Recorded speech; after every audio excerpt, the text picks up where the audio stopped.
لله رب العالمين والصلاة والسلام على سيد المرسلين وعلى آله وأصحابه أجمعين أما بعد فأعوذ بالله من الشيطان الرجيم بسم الله الرحمن الرحيم إن أكرمكم عند الله أتقاكم صدق الله العظيم اللهم صل على سيدنا محمد وعلى آل سيدنا محمد وبارك وسلم اللهم صل على سيدنا محمد وعلى آل سيدنا محمد وبارك وسلم رب اشرح لي صدري ويسر لي أمري واحلل عقدة من لساني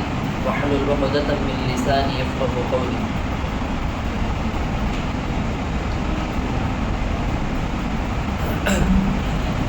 محترم حاضرین مجلس، آپ حضرات کے روبرو خطبے کے آخر میں سورہ حجرات کی ایک آیت کا ٹکڑا پڑھا گیا جس میں اللہ تعالیٰ بتا رہے ہیں ان اکرمکم عند اللہ اتقاکم، تم میں سب سے زیادہ اللہ کو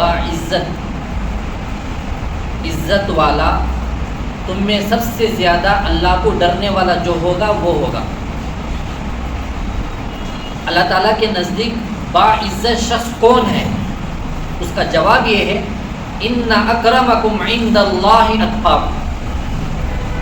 بے شک اس میں کوئی شک نہیں ہے، اللہ تعالیٰ کے پاس اگر کوئی باعزت شخص ہے وہ تم میں سب سے زیادہ اللہ کا خوف رکھنے والا، اللہ کا ڈر رکھنے والا، یہ اللہ کی نظر میں باعزت شخص کہلائے گا. اب یہ سورہ حجرات کی آیت کا یہ جملہ رکھ کر ہم سب اپنی زندگی جو گزر گئی ہے اور جو آئندہ گزارنے والے ہیں اس کا ذرا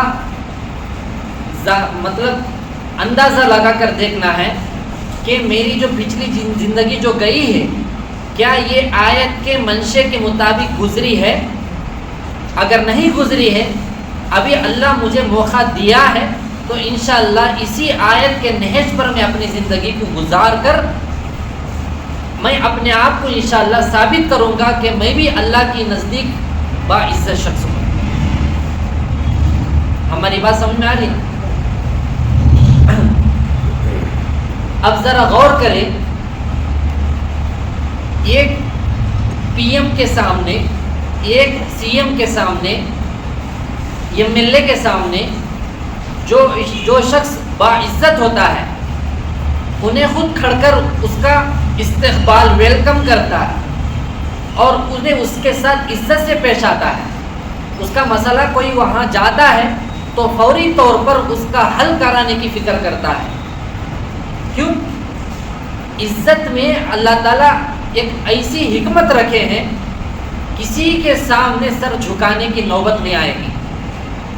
جب دنیا کے ماحول میں اس کا اتنا بڑا مرتبہ ہے تو وہ رب کائنات، رب کعبہ کی نظر میں جو شخص باعزت ہو جاتا ہے یہ دنیا اس کے پیر میں پہننے کے جوتوں کی دھول کی برابر بھی نہیں. لیکن اللہ کی نظر میں باعزت رہنا ہو تو اپنے دلوں میں اللہ کا اتنا زیادہ خوف رہنا پڑے گا. جیسا کہ دعوت و تبلیغ ہے، مدرسے ہیں، مساجد ہیں، خانقاہیں ہیں، یہاں پر زیادہ ایک جملہ استعمال یہ کیا جاتا ہے، خاص کر کے جماعتوں کا آنا جانا، یہاں پر ڈرتے ڈرتے کرنا، کرتے کرتے ڈرنا. یہ تمام چیزوں کو اصول کے تحت کیوں بنایا گیا ہے؟ تاکہ ہماری زندگی ایسی ہو جائے. اگر ایسی ہو گئی تو وہ شخص جب اللہ کے یہاں مقبول ہو جاتا ہے اسے کسی اور عزت کی چیز کی ضرورت نہیں ہے. ذرا غور کریں اس بات کو سامنے رکھ کر. اللہ کا ڈر جس کے دل میں رہے گا وہ جھوٹ نہیں بولے گا. اللہ کا ڈر جس کے دل میں رہے گا انہیں اپنی آنکھوں کی حفاظت کرتا رہے گا، غلط استعمال نہیں کرے گا. اللہ کا ڈر رہے گا انہیں اپنے کانوں کی حفاظت کرتا رہے گا. اللہ کا ڈر رہے گا، انہیں اپنی سوچ، اپنے دل کی صحیح معنی میں حفاظت کرے گا، اپنے دونوں ہاتھوں کی، اپنے دونوں پیروں کی۔ یہ ڈر اگر نکل گیا، ہماری زندگی بالکل الٹی ہو جاتی ہے۔ دن میں ایسا لگتے ہیں کہ فرشتے بھی دیکھ کر رش کرتے ہیں، کتنا خوبصورت چہرہ ہے، کتنا خوبصورت لباس ہے، کتنی خوبصورت اس کی زندگی ہے، گاڑی ہے، گھر ہے۔ جب تنہائی کی دنیا پر اس کے غور کرنے لگیں گے، شیطان بھی پناہ مانگے گا کہ میں بھی نہیں سوچا تھا کہ انہیں اتنی گری ہوئی حرکت کرنے والا بن جائے گا۔ یہ اللہ کا گھر ہے، اور اس گھر کے اندر بیٹھ کر کئی تحقیقات کے باوجود، کئی علماء کرام کی تحقیق کے باوجود، دنیا میں لگنے والے احباب یہ نکالے ہی سرچ کر کے، اگر پوری دنیا کے اندر سب سے زیادہ گندے چیزوں کو دیکھنے والی وہ کون سی قوم ہے، اس کا جائزہ لیا گیا، حساب لگایا گیا، تو سب سے زیادہ مسلمانوں کی لسٹ باہر نکلی، مسلمانوں کی۔ اور اس میں سب سے زیادہ نمبر 1 جو ہے پڑوسی ملک، سیکنڈ نمبر پر ہمارا انڈیا ہے۔ وہ نوجوان کہاں چلے گئے جو راتوں رات تہجد میں اٹھ کر اپنے ابا کے شراب کے چھوٹنے کے لیے اللہ کے یہاں گڑ گڑاتے تھے؟ وہ نوجوان کہاں چلے گئے جو اپنی بوڑھی ماں کے لیے تڑپتے تھے؟ وہ نوجوان کہاں چلے گئے اپنے کرایہ کے گھر کو کرایہ دینے کے لیے نہ ہوتا ہو، اللہ کے حضوری میں جماعتوں میں بھی جا کر یا مسجدوں میں بھی جا کر گڑ گڑاتے تھے؟ آج مسجدیں ایسے نوجوانوں سے خالی ہو چکے ہیں، خالی ہو چکے ہیں۔ کیوں؟ اپنا مقصد جو تھا وہ بدل گیا۔ زندگی جو ہمارے کو اللہ جو دیا ہے، اللہ تعالیٰ صاف طور سے سورہ زاریات میں فرماتے ہیں وَمَا خَلَقْتُ الْجِنَّ وَالْإِنسَ إِلَّا لِيَعْبُدُونَ، میں انسان اور جناتوں کو اپنی ہی عبادت کے لیے پیدا کیا ہوں۔ یہ چیز بھول گئے تو ہماری عبادت گاہ جو ہے مسجد نہیں رہی، ہمارا رشتہ داری خونی نہیں رہا، ہمارے دوست احباب ماں باپ کوئی نہیں رہے تو صرف موبائل فون رہ گیا، موبائل فون۔ کئی لوگوں کا فون اگر کوئی دوسرا بھی آدمی ٹچ کرتا ہے، اندر سے بل بلانے رکھتا ہے کہ میرا فون اگر اوپن ہو جائے گا میرا پردہ فاش ہو جائے گا۔ ذرا سوچئے، وہ اللہ جو کالی رات میں کالے پتھر پر کالی چونٹی کی آہٹ کو دیکھ کر اس کے قدموں کی آواز کو سنتا ہو، اسے کسی چیز کے چھپانے کی ضرورت نہیں ہے۔ کیمرہ رہنے پر لوگ جو ہے دیکھ دکھا کر کام کرتے ہیں، کیمرہ لگانے پر، لیکن کیمرہ بھی تو ایک انسان ہی تو بنایا ہے، ایک مخلوق ہی تو بنائی ہے، لیکن خالق کو کسی کیمرے کی بھی ضرورت نہیں ہے، کسی کیمرے والے کی بھی ضرورت نہیں۔ اگر اللہ کا ڈر ہوتا، کبھی بھی ہمیں اپنے ماں باپ کے سامنے بلند آواز سے نہیں کرتے، اپنی آواز بلند نہیں کرتے۔ ماں باپ کا ڈر، دلوں کے اندر ان کی عظمت قدر اتنی ہوتی، وہ باپ اپنے دوسرے دوستوں کے سامنے اپنی تڑپتی ہوئی دل کی دھڑکنوں سے اپنے بیٹے کے بارے میں بولتا ہوا کبھی بھی اپنی سر کو نہیں جھکاتا۔ تو یہ جو آیت میں جو اللہ فرماتے ہیں ان اکرمکم عند اللہ اتقاکم، یہ آیت کو سامنے رکھیے آپ، اپنے 24 گھنٹے جو گزر رہے ہیں، رات میں جانے کے وقت میں بھی غور کریں، بستروں پر جانے کے وقت میں بھی، موبائل فون استعمال کرنے کے وقت میں بھی، اپنے کاروبار میں رہنے کے وقت میں بھی پتہ چلے گا کہ اگر میں اللہ کے نزدیک باعزت شخص ہوں یا نہیں ہوں، اس کا فیصلہ ہم خود سب کر سکتے ہیں۔ مجمع میں ایک رہنا، تنہائی میں ایک رہنا، یہ صحیح مومن اور مسلمان کی شان نہیں ہے، شان نہیں ہے۔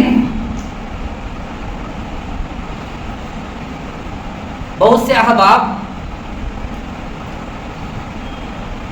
دین کی کوئی مجلس ہوتی ہو علماء کرام کی، وہاں ایگزام لینے کے لیے جاتے ہیں، ہمیں بیٹھیں گے، ہماری زندگی میں سے اب تک کوئی سی بات ہمیں نہیں سنے ہیں، ایسی کوئی نئی بات ہمارے کو مل جائے،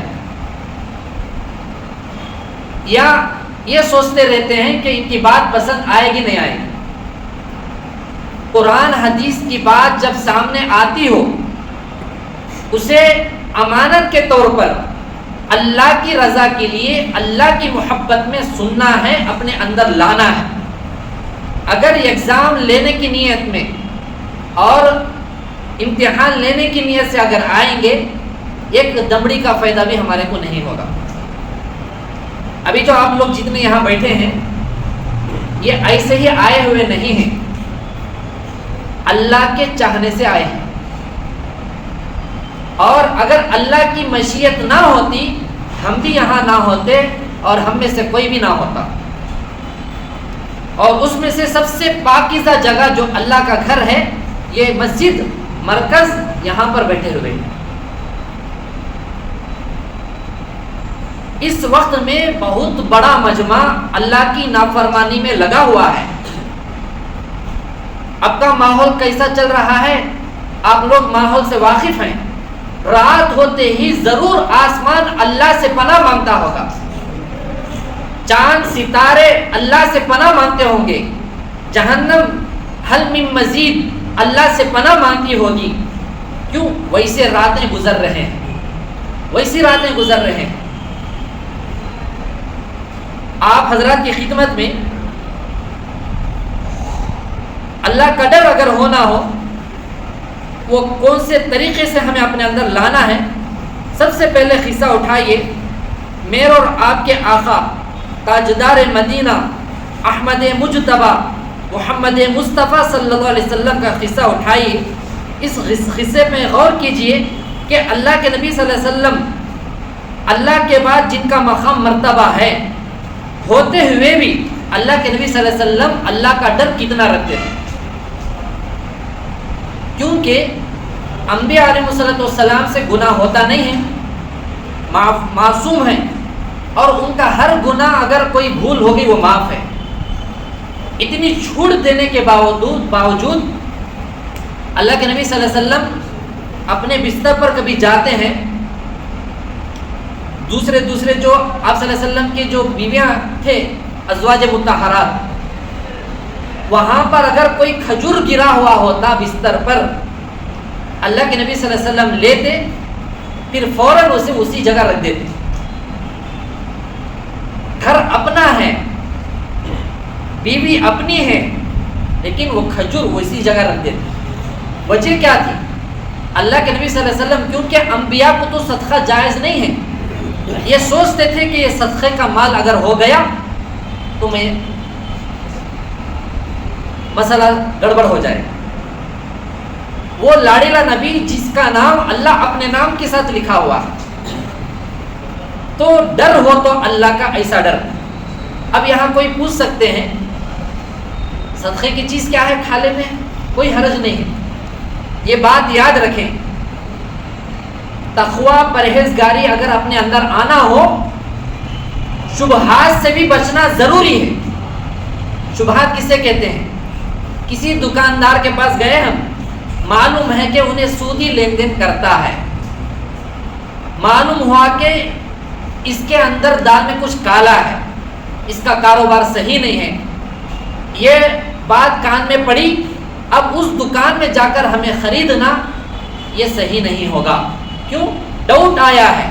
شبے کو جو ڈاؤٹ کہتے ہیں، یہ آنے کے بعد وہ چیز لینا نہیں ہے، واپس آ جانا ہے۔ کیوں؟ اگر سود ہو گیا کتنا بڑا گناہ ہے، نہیں ہوا کوئی حرج نہیں۔ تو ایک تو خرید کر کھانا جائز ہے، جائز چیزوں پر بھی اگر ڈاؤٹ آ گیا، شبہ آ گیا، ہمیں ان چیزوں سے اپنے آپ کو بچانا ضروری ہے۔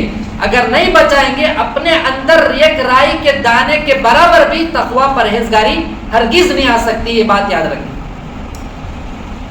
کیونکہ ارے انہیں لیتا ہے کھاتا ہے تو میں تو اسے پیسے دے کر ہی خریدتا ہوں، یہ بات آ گئی، شیطان دوبارہ قدم اٹھائے گا، اللہ نہ کرے 1000 مرتبہ کہ وہ شخص بھی سود میں مبتلا ہو جائے گا۔ اب سود کا تو معلوم ہے گناہ، ایک مرتبہ کوئی ایک لقمہ کھا لیتا ہے، نعوذ باللہ اپنی ماں سے منہ کالا کرنے سے بڑھ کر ہے۔ ایک حدیث میں آیا ہے 36 مرتبہ 36 ٹائم نعوذ باللہ اپنی ماں سے منہ کالا کرنے کے برابر ہے۔ تو اس لیے تقوی اور پرہیزگاری لانے کے لیے شبہات سے بھی بچنا ضروری ہے۔ اگر نہیں بچیں گے تو پورے عمل اکارت غارت ہو جائیں گے۔ اور اللہ کے یہاں پر جائز چیزوں سے بچنے کے لیے، مطلب شبہات میں بچنے کے لیے حلال چیزوں کو چھوڑنا بھی ضروری ہے۔ ایک بزرگ گزرے ہیں، حضرت عبد المالک صدیقی رحمۃ اللہ علیہ، نام کیا ہے؟ حضرت صدیق عبد المالک صدیقی رحمۃ اللہ علیہ۔ جب جماعت کھڑی ہوتی تھی تو بہت بڑا مجمع رہتا تھا، کیونکہ حضرت بھی بہت بڑے اللہ والے، تو بہت سے علماء کرام بھی موجود رہتے تھے۔ اقامت ہوتی رہتی ہے، حضرت وہاں سے ذرا آنے تک وقت لگ جاتا ہے اور تکبیر تحریمہ کے قریب آ کر حضرت کھڑے ہوتے ہیں، کیونکہ اقامت ہوتے ہی فوراً آ کر صف بنا لینا ہے۔ اتفاق سے ایسا ہوا، وہاں پر کوئی مفتی صاحب تھے، مولانا تھے، انہوں نے بولا حضرت ہر مرتبہ میں دیکھتے رہتا ہوں آپ جو ہے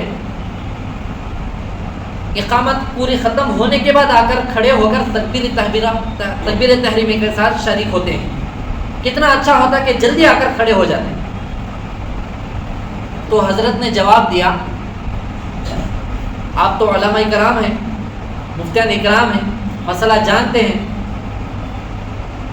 لیکن میری کچھ مجبوری ہے، میں فوراً آ کر کھڑا نہیں ہو سکتا ہوں۔ تو پھر پوچھا گیا آخر وجہ کیا ہے؟ حضرت نے فرمایا زبردستی کرنے کے بعد آج میرا راز فاش تو کر رہا ہے۔ وہ کیا ہے؟ اللہ گواہ ہے، تکبیر تحریمہ میں اس وقت تک نہیں باندھتا ہوں جب تک اللہ تعالیٰ مجھے اسی جگہ اپنی آنکھوں سے اپنے گھر کا دیدار نہیں کرا دیتا ہے۔ جہاں نماز پڑھنے جاتے ہیں اس جگہ میں اللہ تعالیٰ ان کو اسی جگہ سے خانہ کعبۃ اللہ کی زیارت کرا دیتا ہے جب تکبیر باندھتے ہیں۔ اب اسے کیا معلوم ہوتا ہے؟ وہ اللہ کا بندہ اپنے رب کا دل میں کتنا ڈر رکھ کے اپنے آنکھوں کی کتنی حفاظت کیا ہوگا۔ یہ مقام تو ایسے نہیں ملتا ہے۔ اب دوسرا قصہ ایک لے لیجیے، ہمارے اکابر میں سے ہندوستان، جیسا کہ اگست کا مہینہ ہے، آزاد کرانے میں کئی مجاہدین شہید ہو گئے۔ ان میں سے ایک نام آتا ہے حضرت شاہ ولی اللہ محدث دہلوی رحمۃ اللہ علیہ، نام سنے رہیں گے، بہت بڑے اللہ والے۔ حضرت شاہ ولی اللہ محدث دہلوی رحمۃ اللہ علیہ کے بیٹے حضرت شاہ عبد العزیز رحمۃ اللہ علیہ، حضرت شاہ عبد العزیز رحمۃ اللہ علیہ بہت بڑے اپنے وقت کے محدث تھے، بہت بڑے اللہ والے تھے۔ حضرت شاہ عبد العزیز رحمۃ اللہ علیہ کے قصہ آپ سن کر اندازہ لگا سکتے ہیں ان کے ابا کس مقام کو پہنچے ہوں گے۔ حضرت کے بارے میں آتا ہے اتنے خوبصورت تھے کہ اس کی کوئی دوسری مثال ہی نہیں مل سکتی، اتنے حسن و جمال کے مالک تھے۔ کون؟ حضرت عبد العزیز رحمۃ اللہ علیہ، شاہ عبد العزیز رحمۃ اللہ علیہ، بہت خوبصورت اور بہت بڑے عالم بھی تھے، بہت بڑے محدث بھی تھے۔ ان کے شاگرد اپنے اپنے زمانے کے بہت بڑے محدث بنے، تو انہوں کتنے بڑے محدث رہیں گے۔ حضرت دلی میں رہتے تھے، حضرت کا ایک مدرسہ تھا، اسی جگہ گھر بھی تھا، تو مسجد اسی گھر کے پاس ایک مسجد بنانے لگے، تو بہت پوری دنیا میں ان کا فتویٰ چلتا تھا، تو لوگوں کا زیادہ آنا جانا ہوتا تھا، تو مشغولی زیادہ ہونے کی وجہ سے اسی جگہ مسجد تعمیر کیے اور نماز اسی جگہ پڑھتے تھے۔ لیکن ہفتے میں ایک مرتبہ، وارم میں ایک مرتبہ جامعہ مسجد، دلی جامعہ مسجد کو جایا کرتے تھے جمعے کی نماز پڑھانے کے لیے۔ دلی کی جامعہ مسجد کو جب پڑھانے جاتے تھے اپنے چہرے کو پورا ڈھانپ لیتے تھے، بس آنکھوں کو کھلا رکھ کر پورا ڈھانپ لیتے تھے پورا. لوگ جو ہے حضرت کی دیدار کے لیے بہت بڑی کیوں لگتی تھی، ہزاروں کے لوگ. دلی جامع مسجد جو لوگ دیکھے رہیں گے اندازہ ہوگا کتنی بڑی ہے. ہزاروں کے لوگ حضرت کی دیدار کے لیے انتظار کرتے تھے جمعہ. اور حضرت کے خاص خادم تھے، ان کا نام ہے فصیح الدین. اچانک ایسا ہوا کہ بازار میں کچھ سامان خریدنے کے لیے ایک وقت آ گیا، تو فصیح الدین بھی ساتھ میں تھے حضرت کے خادم. تو لوگوں نے اسے شکایت کی، حضرت کا دیدار ہمارے کو نصیب نہیں ہو رہا ہے، حضرت ہمارے دکانوں کو بھی آ کے رومال میں اپنے آپ کو چھپا کے رکھے ہیں. اب کوئی خاص خرید جیسا کہ حکمرانوں کے پاس پی اے ہوتا ہے، اسے بولنے کے بعد ان کا مزاج جانتا ہے، کب بولنا کب کام بنتا ہے. تو ایسے خادم سے کہا، تو حضرت کون سے مزاج میں کب رہتے ہیں دیکھ کر ان کے خادم نے کہا، حضرت آپ کی دیدار کے لیے لوگ جو ہے شکایت کر رہے ہیں، حضرت کی دیدار سے ہمیں محروم ہو جا رہے ہیں، حضرت پورا رومال یہاں پر بھی مسجد کو بھی ایسے ڈھانپ کے آتے ہیں، آپ کیسا بھی کر کے حضرت سے درخواست کرو تاکہ حضرت مسجد کو آنے کے وقت میں، ہمارے دکانوں کے پاس آنے کے وقت میں اپنے چہروں کو تو کھلا رکھیں، کیونکہ اللہ والوں کو دیکھنا بھی عبادت ہے. تو حضرت کو جیسی بات فصیح الدین جو خادم تھے رحمۃ اللہ علیہ کہا، تو حضرت فوراً جاتے جاتے اپنے رومال کو نکال کر ان کے اوپر ڈال دیے، اپنے خادم کے اوپر. تھوڑی دیر کے بعد فصیح الدین نامی شخص، اللہ کا بندہ، یہ رومال کے سر پر ڈالنے کے بعد بے ہوش ہو کر گر گیا. تھوڑی دیر کے بعد، بہت دیر کے بعد جب ہوش آیا، لوگ اٹھا کر لے گئے. اٹھانے کے بعد اسے پوچھا، ارے بھائی کیا مسئلہ ہے، رومال ہی تو تیرے اوپر پڑی تھی، آخر تو ایسا بے ہوش ہو کر کیوں پڑ گیا؟ اس نے کہا، جیسے ہی میرے شیخ، میرے استاد نے میرے سر پر اپنی رومال کو ڈالی، تو بازار میں سب سے زیادہ کالے جانور، خنزیر، کتے، بلیاں ہی مجھے نظر آ رہے تھے، انسان گنے چنے ہی لوگ مجھے نظر آ رہے تھے. بات سمجھ میں آ رہی؟ حضرت کا اپنے چہرے کو رومال سے لپیٹ لینا، دوسروں کو نہ دیکھنا، یہی وہ راز تھا. حضرت اپنے چہرے کو چھپا کر اس لیے آتے تھے کہ لوگ انسانی شکل میں نظر نہیں آتے تھے. بعض لوگ سور نظر آتے تھے، بعض لوگ کتے نظر آتے تھے، بعض لوگ بلی نظر آتے تھے. شاید یہ بات پلے نہیں پڑی آپ لوگوں کے پاس. اس کا مطلب یہ ہے، لوگوں کے اعمال بعضوں کے کتوں کی طرح ہوتے تھے، بعضوں کے اعمال بلی کی طرح ہوتے تھے، بعضوں کے اعمال کالے جانور سے بدتر ہوتے تھے. تو اللہ تعالیٰ ایسے اللہ والے کو ان کے اعمال کے مطابق دکھاتا تھا. ذرا اس بات پر غور کریں، اگر اللہ تعالیٰ گناہوں میں بدبو رکھ دیتا، جھوٹ میں بدبو ہوتی، سود میں بدبو ہوتی، بیڈ اسمیل ہوتی، زنا میں گندی بدبو ہوتی، اور جلنے میں، دشمنی میں، ظلم میں اگر بدبو ہوتی، کوئی انسان ہمارے سے مل نہیں سکتا تھا. لیکن اللہ تعالیٰ بدبو کو ہٹا کر اس کی نحوست کو باقی رکھیں.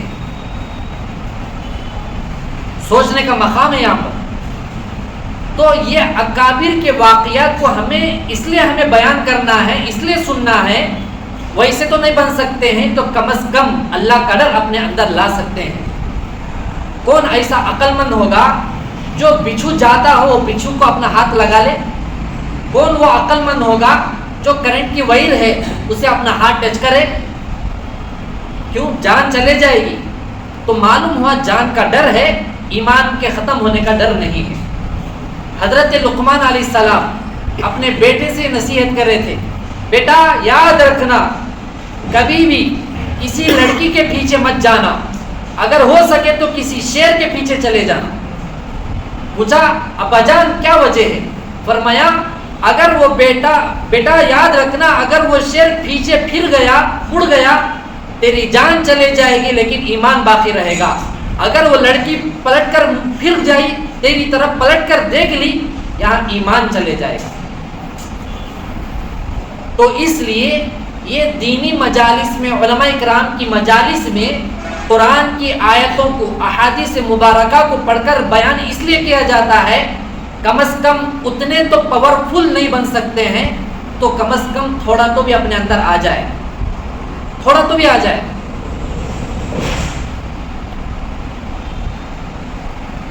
ہمارا ہندوستان جو آزاد ہوا،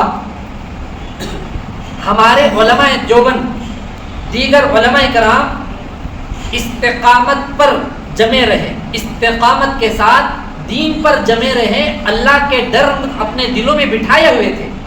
انگریز کا ڈر نہیں تھا، انگریز کا ڈر نہیں تھا۔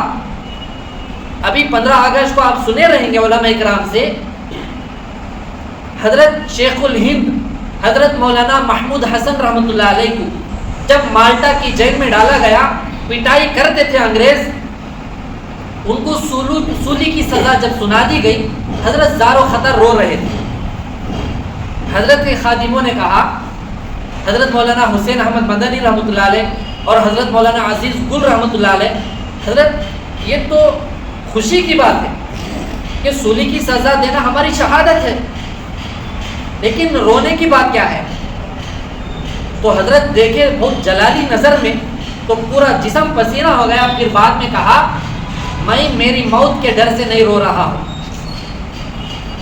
میری جان چلے جائے گی میں اس لیے نہیں رو رہا ہوں، مجھے ایک غم کھا رہا ہے، اس غم میں میں رو رہا ہوں۔ پوچھا گیا، حضرت آخر وہ کیا غم ہے؟ یہ جو الفاظ جو حضرت نے کہا سنہرے الفاظ میں لکھنے کے قابل ہیں۔ حضرت نے فرمایا، میرا مالک، سب کا مالک اللہ ہے، جان کا لینا، زندگی دینا، مارنا جلانا اس کا مالک اللہ ہے، لیکن سولی پر لٹکا دیں گے، شہید تو ضرور ہو جائیں گے، مجھے یہ ڈر ہے کہ میری شہادت، میری موت میرے کو سولی پر لٹکانے کے بعد اللہ اس قربانی کو قبول کرے گا نہیں کرے گا، اس ڈر میں رو رہا ہوں۔ آج ہمیں تھوڑی عبادت کر لیے میرا فریضہ ادا ہو گیا بول کر جاتے ہیں، یہ کون سی عبادت ہے؟ اگر کسی اجتماع میں شرکت کر لیے، کسی مجلس میں شرکت کر لیے، قبول ہوئی نہ ہوئی اس کا ڈر نہیں رہتا ہے، بس ایسا رہتے ہیں ہمارے حق میں جنت لکھ دی گئی ہے۔ اتنا بڑا ولی، اتنا بڑا محدث جسے پوری دنیا نے شیخ الہند کا لقب دیا، انہیں یہ ڈر سے رو رہا ہے میری جان اللہ کے یہاں یہ قربانی قبول ہوگی نہیں ہوگی۔ اسے کہتے ہیں ان اکرمکم عند اللہ اتقاکم، اللہ کے نزدیک سب سے زیادہ باعزت تم میں وہ ہیں جو تم میں سب سے زیادہ اللہ کا ڈر رکھنے والے ہوں۔ فرض نماز پڑھ لیے، جماعت میں جا کر آ گئے، ذکر کی مجلس میں بیٹھ گئے یا بیعت ہو گئے، وقت لگا لیے، اجتماع ہو گیا، ڈر اس بات کا ہمیں لانا ہے اللہ تو یہ چھوٹی پھوٹی محنت کو قبول کر لے۔ اگر غفلت میں رہیں گے اس کا احساس ہمارے دلوں سے اڑ جائے گا، احساس جب اڑ جائے گا ہمارا انداز، طریقہ بدل جائے گا۔ غور کر کے دیکھ لیجئے، جو بھی دنیا میں نیک عمل جو کرتے ہیں، خوف جب اللہ کے نبی صلی اللہ علیہ وسلم، صحابہ، تابعین، تبع تابعین اور تبع تابعین کے بعد سے لے کر دور حاضر کے علماء کرام کو، اللہ والوں کو، ان کی پوری زندگی کو رکھ کر دیکھیے کہ وہ کس بات سے ڈرتے تھے۔ یہ چیزوں کو ہمیں اپنے زندگی میں لانا ہے، لانا ہے۔ آج کی مجلس میں، حاضرین مجلس میں سے یہ عہد کر کے اٹھیں، انشاءاللہ آج میں توبہ کر رہا ہوں، میرا موبائل اگر کوئی لے لے گا مجھے کوئی خوف نہیں رہے گا، صرف میرے دل میں اللہ کا خوف رہے گا۔ ایسا کون کون اپنے آپ کو بنانا چاہتے ہیں، وہ عہد کر لے اور اپنا ہاتھ کھڑا کرے، دیکھیں گے انشاءاللہ۔ اپنے موبائلوں کو ہمیں پاک و صاف رکھنا ہے، اگر موبائل صاف رہے گا ضرور ہمارا دل اور دماغ بھی پاک صاف رہے گا، یہ بات یاد رکھیں۔ کیوں؟ اللہ کا ڈر، اللہ کی محبت ہوتی، ہماری آج کی جو زندگی گزر رہی ہے ایسی نہیں ہوتی۔ ہمیں کیسا بے چین رہتے معلوم؟ فون میں چارجنگ اگر ختم ہو گیا، رات کی نیند اڑ جاتی ہے، جب تک فون کو چارج میں نہیں لگاتے ہمیں چین سے سوتے نہیں ہیں، اور تھوڑی تھوڑی دیر میں دیکھتے ہیں کہ بیٹری کتنا زیادہ چارج ہو گئی ہے۔ ذرا اپنی زندگی کی بیٹری میں غور کر کے دیکھیں، اعمال رائگاں ہو چکے ہیں یا باقی ہیں؟ موبائل کے اندر بیلنس نیٹ ختم ہوتا ہے، ایسا پریشان ہوتے ہیں، اللہ معاف فرمائے اگر اس حالت میں موت آ گئی تو ایمان کے حالت میں مریں گے یا بغیر ایمان کی حالت میں مریں گے اندازہ نہیں لگا سکتے۔ موبائل کے اندر جیسا ہمارا نیٹ ختم ہوتا ہے، کہیں ایسا نہ ہو ہمارے نام اعمال سے پورے اعمال ختم ہو چکے ہوں۔ اس لیے بھائیوں، موبائل فون کو اس کے ضرورت کے حد تک ہی استعمال کرنا ہے، اس کے حد تک ہی استعمال کرنا ہے، ورنہ یہ موبائل نیک عمل کم کرائے گا، جہنم کے کام کو بہت زیادہ بھڑکا کر اپنے آپ کو کھینچ لے گا۔ آپ کو ایک بات معلوم ہے راز کی، موبائل کے اندر جتنے گندے کام، جتنے گندے فلم بنائے جاتے ہیں، ان کے پیچھے بڑے بڑے گندے لوگ بیٹھ کر، جیسا اللہ والوں کی جماعت ہوتی ہے ویسے ہی پوری دنیا کے گھٹیا قسم کے حرام کھانے والے، حرام کرنے والے، حرام پینے والے بیٹھ کر بہت بڑا مجمع اس فلم کے اوپر، اس ویڈیو کے اوپر توجہ ڈالتے ہیں، اور جو دیکھتا ہے اس کا دل اسے کھینچتا ہے، یہ ان کا اس میں بیٹھ کر ہاتھ ہوتا ہے۔ جیسا کہ کوئی اچھی چیز کو آدمی دیکھنے کے بعد اس کا دل چاہتا ہے کہ وہ اپنے پاس آ جائے، جیسا کہ لڑکی ہو، زنا کرنے والے کے لیے اس کا موقع عنایت ہو جائے، موقع فراہم ہو جائے، سودی لین دین کو اس کا موقع مل جائے، چوری کرنے والے کو چوری کرنے کا موقع مل جائے، اس سے بھی زیادہ یہ گندے چیزوں میں دل مائل کیوں ہوتا ہے؟ واٹس ایپ کے اوپر، انسٹاگرام کے اوپر، ٹک ٹاک کے اوپر، یوٹیوب کے اندر، گوگل میں جتنے بھی فحاشی گانے اور جو بھی چیز ہوتی ہے، اس کے پیچھے بہت بڑا مجمع پوری دنیا میں بیٹھا ہوا ہے، پوری دنیا میں، صرف اسرائیل میں نہیں، پوری دنیا میں بیٹھا ہوا ہے۔ انہوں اس پر توجہ رکھتے ہیں، نظر رکھتے ہیں، تو دیکھنے والوں کے دل اس میں مائل ہوتے ہیں۔ یہ ذرا سمجھنے سے باہر بات۔ ایک پرندہ ہے، ایک پرندہ کئی ہزاروں کلومیٹر نکل کے ہندوستان کو ادھر ادھر جاتا ہے، اور وہاں انڈے ڈال کر آتا ہے، اور یہاں سے بیٹھ کر انہیں اپنے انڈوں پر توجہ ڈالتا ہے، نظر ڈالتا ہے۔ اس کے پاور سے، اس کے نظر کی گرماہٹ سے وہ انڈے وہاں پھٹ کر بچے نکلتے ہیں۔ جب ایک پرندے میں اتنی تاثیر ہے تو گندے کام کرنے والوں پر گندے لوگ بیٹھ کر یہ نظر ڈالتے ہیں۔ اسی لیے اللہ والے علماء اکرام یہ فکر لے کر چپے چپے میں کام کر رہے ہیں تاکہ ہمارے مسلمان بھائی جہنم میں جانے والے نہ بنے، جنت میں جانے والے بنے۔ اے مسلمانوں، جنت ہمارے لیے ہے، جہنم تو غیر لوگوں کے لیے ہے، لیکن ہمیں آئے ہیں جنت سے، جا رہے ہیں جہنم میں، جہنم میں جا رہے ہیں۔ آج کل سرچنگ زیادہ ہے، عمل نہیں ہے، سرچنگ زیادہ ہے، تحقیقات زیادہ ہیں، عمل خالی ہے۔ اس لیے آج کی مجلس میں جو ارادہ کیے ہیں، اپنے موبائلوں کو انشاءاللہ ہمیں پاک و شفاف رکھیں گے، اس پر جمے رہیے۔ کیسا جمے رہنا ہے؟ جیسا کہ حضرت مولانا شیخ الہند رحمۃ اللہ علیہ نے، اس سے کہا گیا آپ انگریزوں کی ہاں میں ہاں ملا دو، باہر جانے کے بعد ایک تو سزا کم ہو جائے گی، پھر باہر جانے کے بعد ہمیں انگریزوں کے خلاف مضبوطی سے کھڑیں گے۔ حضرت نے فرمایا مجھے پسند نہیں ہے، وجہ یہ ہے اللہ تعالیٰ میرا نام جس رجسٹر میں لکھ کر ہے، اگر میں انگریز کی ہاں میں ہاں ملا دوں گا، اللہ اپنی فہرست سے میرا نام نکال کر پھینک دے گا۔ ایسا اپنے آپ کو جمائے رکھیے، اپنے اللہ کے رجسٹر میں اپنے ناموں کو باقی رکھنا ہے تو ہمیں شریعت کو فالو ہونا پڑے گا۔ ارادہ کریں گے انشاءاللہ۔ اور سننا سنانا کیوں ہوتا ہے؟ تاکہ ہمارے اندر ایک تازگی آ جائے اور وہ ماحول میں بیٹھ کر ہماری بیٹری مکمل طور پر چارج ہو جائے۔ جماعتوں میں بھی بار بار آنا جانا کیوں کرتے ہیں؟ ریپیٹ ہوتا رہے تو باقی رہے گا. کوئی ایسا فون بتا دو جو خریدنے کے بعد ہماری موت تک کام آنے والا ہو.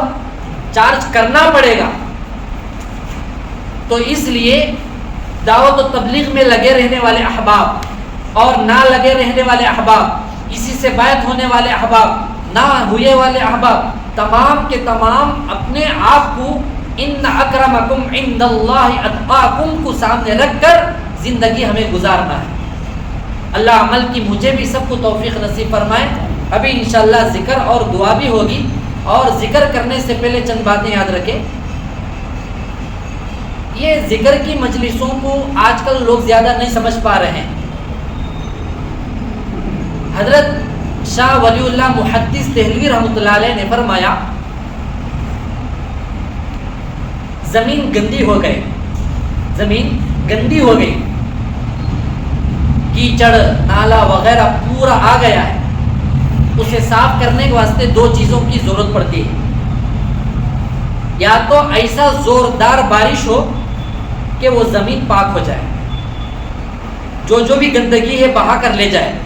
جیسا کہ گھروں کے پاس جو نالے جو ہوتے ہیں, فل ہونے کے بعد نالے والے بھی پاک کریں تو بدبو نہیں جاتی ہے. بارش ایسا زوردار ہوا, اس کی وجہ سے پورا وہاں سے مار لے کر چلے جاتا ہے. یا تو سخت ترین بارش کی ضرورت ہے. اگر یہ نہ ہو, سخت دھوپ کی ضرورت ہے تاکہ وہ گندی چیز کی بدبو کو جلا جلا کر ختم کر دے. ایسے ہی ہمارے لیے آج کے دور میں ایسا ذکر کا پابند ہمیں بننا ہے, کرتے کرتے اللہ کی رحمت ایسا ہمارے اوپر برستے رہے, ہمارے گندے دل گندگی سے پاک ہو جائے. اور اس کے ساتھ ساتھ دھوپ کی جیسی تپش رکھنے والا کوئی شیخ مل جائے جس کی توجہ نظر سے ہماری گندی دنیا بدل جائے. حضرت الیاجی رحمۃ اللہ علیہ دن بھر کام کر کے, تبلیغ کا دیگر کام کر کے اپنے شیخ کی مجلس میں کیوں جاتے تھے؟ یہ ماحول کی گندگی کو دور کرنے ہی کے لیے تو جاتے تھے. جب کسی نے پوچھا آپ اتنے بڑے ہستی ہو کر وہاں کیوں جا رہے ہیں؟ حضرت نے فرمایا, اے اللہ کے بندے, جو کچھ میں آپ لوگوں کے درمیان جو بانٹ رہا ہوں یہ سب انہی سے مجھے ملا ہے. ہمیں کیا ہو چکے ہیں آج. اس لیے جو یہ باتوں کو سن رہے ہیں, یہ ذکر کی مجلسیں نئے نئے شروع ہو کر نہیں ہیں. میں بلا جھجک کہتا ہوں, ہمیں نوے آدمیاں پیدا ہو رہے ہیں. یہ تو 1450 سال سے پہلے سے چلا آ رہی ہے, لیکن ماحول کے حساب سے ہمیں جڑے نہیں ہیں, ہمیں دور ہو گئے ہیں.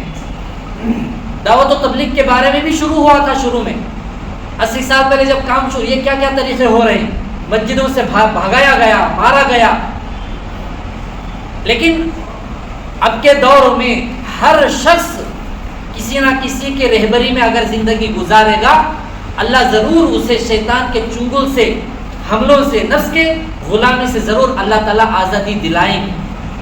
اسی لیے مجلسوں میں ہمیں جڑ کر کام کرنا بھی ہے اور اپنے دیگر دین کے شعبوں میں بھی جمے رہنا ہے.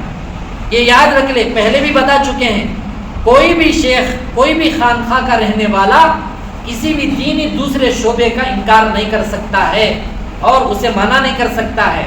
بس اگر توجہ دلاتا ہے, اصولوں پر چلنے کے بارے میں توجہ دلاتا ہوگا. ہمارے سننے میں فرق ہے, سمجھنے میں فرق ہے, سوچنے میں فرق ہے. جس کی سوچ نہیں بدلتی ہے اسے 1,24,000 انبیاء علیہ السلام بھی اسے بدل نہیں سکتے ہیں. اس لیے دل و دماغ کو پاک رکھنا ہے, اپنی زندگی ہمیں صحیح پلیٹ فارم پر لانا ہے.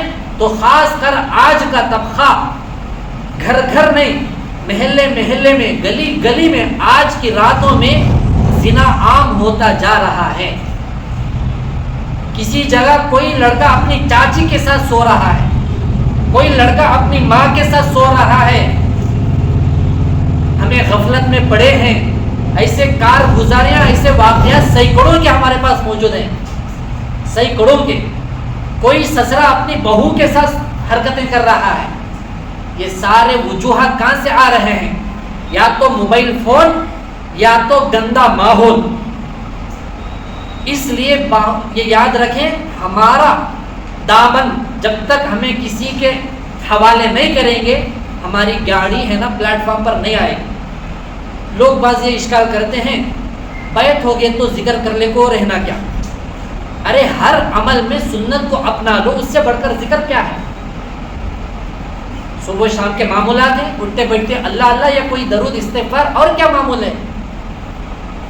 کوئی ایسا بتا دو کہ 24 گھنٹے ذکر میں بیٹھا ہو۔ یہ سب غلط فہمی ہے، یا تو انسانی شکل کے باتیں ہیں، یا تو شیطان جو ہے انسانی شکل میں یہ باتوں کو کہلوا رہا ہے۔ اور بعض لوگ سوچتے ہیں جن کے بارے میں سب سے زیادہ چرچا رہتا میں ان سے ہی جڑ کر رہتا ہوں، تعلق کہاں رہا؟ اور بعض لوگ کہتے ہیں بڑی عمر کے بزرگوں سے تعلق رکھتے ہیں۔ بھائیوں، ان سے تعلق رکھیے جن سے ہمیں فائدہ زیادہ اٹھا سکتے ہوں، جن سے ہمارے تمام حالت سامنے رکھتے ہوں۔ اگر ایسی غفلت میں رہیں گے کبھی بھی ہمیں موت تک کسی کے رابطے میں نہیں رہیں گے، دنیا سے ایسے ہی چلے جائیں گے۔ یہ شیطان کا دھوکہ ہے۔ اللہ گواہ ہے، کوئی بھی شیخ یہ نہیں چاہتا ہے کہ میرا چرچا ہو، میرے مریدین پوری دنیا میں ہو اور میرا ہر جگہ نام روشن ہو۔ چاہنے والا شیخ ہی نہیں ہو سکتا ہے۔ یہ سوچ ہمیں لانا نہیں ہے، رہبری کی ذمہ داری کی خاطر بتاتے ہیں، اور اکثر لوگ نہیں جانتے، اس لیے ہمیں کھلا کھلا میدانوں میں بتا رہے ہیں۔ اللہ عمل کی صحیح سمجھ کی توفیق نصیب فرمائے۔ 11 مرتبہ استغفار، 11 مرتبہ درود شریف پڑھ لیں، انشاءاللہ ذکر کر لیں گے، تھوڑا اور دعا کر لیں گے۔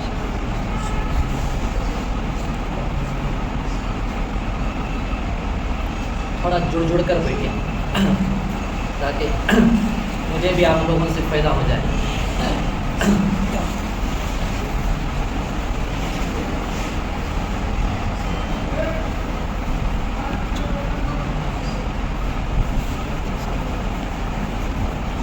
اگر کوئی ایسے نوجوان، ایسے کوئی بھائی وہ خوش نصیب کسی سے بیعت ہو کر نہیں ہیں، انہوں توبے کے کلمات پڑھ کے جڑنا چاہتے ہیں تو وہ ادھر آ کر بیٹھے، انشاءاللہ ان کو توبے کی نیت سے، مجمع کو تو توبے کی نیت سے پڑھائیں گے تو انہوں بیعت کی نیت سے کلمات کو پڑھ کر جڑ سکتے ہیں، کوئی حرج نہیں۔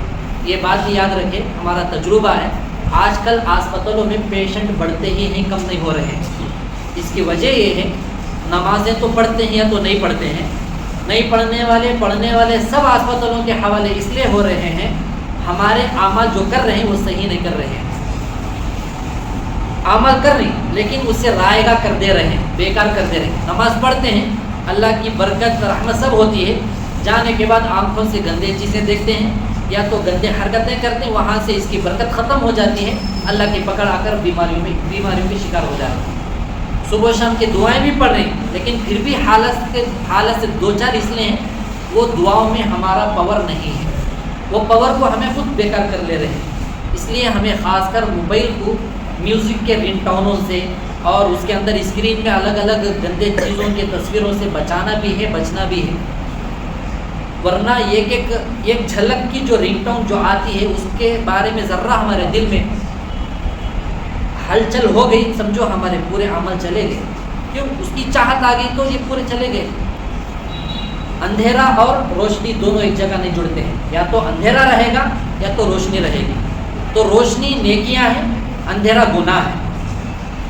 گناہ آتا ہے تو اندھیرا ختم ہو جاتا ہے، روشنی ختم ہو کر اندھیرا چھا جاتا ہے۔ اس لیے یہ اندھیریوں سے نکلنا ہے تو یہ روشن کرنے والے ذکر کے علماء کی مجالس میں جڑ کر ہمیں روشنی لینا ہے، اسے برقرار رکھنا ہے۔ 11 مرتبہ استغفار، 11 مرتبہ درود شریف پڑھیں۔ بعض لوگ شرم کے مارے ہیں نا، اجتماعی مجلس میں جو ہے اپنے آپ کو ظاہر نہیں کرتے ہیں، توبے کے کلمات، بیعت کے کلمات پڑھنے، یہ ساری چیزیں کیسے ہی چلتے چلتے پورا انشاءاللہ اللہ تعالیٰ رہبری کر دیتے ہیں، رابطے میں ہوں۔ اگر کسی کو بات سمجھ میں نہیں آئی ہو کوئی حرج نہیں۔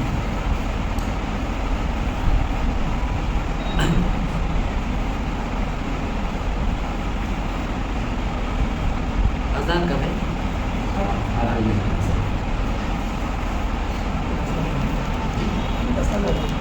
ذکر کر لیں گے، اذان کے بعد دعا کر لیں گے۔ آنکھوں کو بند کر لیں اور اپنے دل کو اپنے گردن کو اپنے دل کی طرف تھوڑا جھکا لیں،